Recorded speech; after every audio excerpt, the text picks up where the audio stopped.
மீண்டும் உலக நாடுகளை மிரள வைத்துள்ளார் வடகொரிய அதிபர் கிம் ஜாங் உன். உலக நாடுகள் எதிர்ப்பு தெரிவித்தும் அதனை மீறி அவர் செய்துள்ள சம்பவம் பதற்றத்தை அதிகரிக்க செய்துள்ளது. உலக நாடுகளின் வர்த்தக பொருளாதார தடைகளை மீறி வடகொரிய ராணுவம் அதிநவீன ஏவுகணைகளை தயாரித்து சோதனை நடத்தி உலக நாடுகளை அச்சுறுத்தி வருகிறது. இப்படி சோதனை நடத்தும் வடகொரியாவுக்கு உலக நாடுகள் கண்டனம் தெரிவித்து வருகின்றன.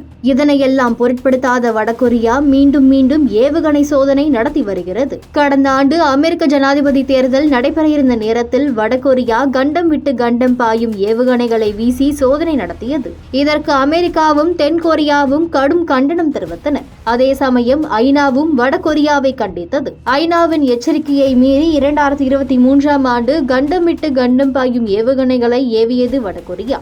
இந்த ஏவுகணை சோதனை எதிரி நாடுகளுக்கு பதிலடி கொடுக்க நாங்கள் தயாராக இருக்கிறோம் என்றும் இது ஒரு ராணுவ நடவடிக்கைதான் என வடகொரிய அதிபர் கிம் ஜாங் உன் விளக்கம் அளித்திருந்தார். கடந்த வாரம் தென்கொரியாவில் ஆசிய பசிபிக் பொருளாதார மாநாடு நடந்தது. இந்த மாநாட்டிற்கு முதல் நாள் ஏவுகணை சோதனை நடத்திய வடகொரியாவை தென்கொரியா கண்டித்தது.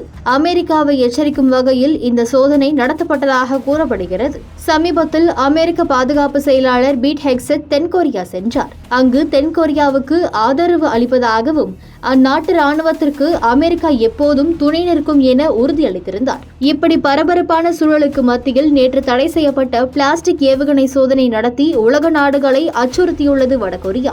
இந்த ஏவுகணை வடகொரியாவின் வடமேற்கு பகுதியான சீன எல்லைக்கு அருகில் இருந்து ஏவப்பட்டதாக தென்கொரிய ராணுவம் குற்றம் சாட்டியுள்ளது. அதேபோல வடகொரியா வீசிய பிளாஸ்டிக் ஏவுகணை ஜப்பானின் பிரத்யேக பொருளாதார மண்டலத்திற்கு அருகே விழுந்திருக்கலாம் என ஜப்பான் அரசு கூறியுள்ளது. உலக நாடுகள் எதிர்ப்பு தெரிவித்தும் அதனை மீறி கிம் ஜாங் உன்னின் இந்த நடவடிக்கை பதற்றத்தை அதிகரிக்க செய்துள்ளது.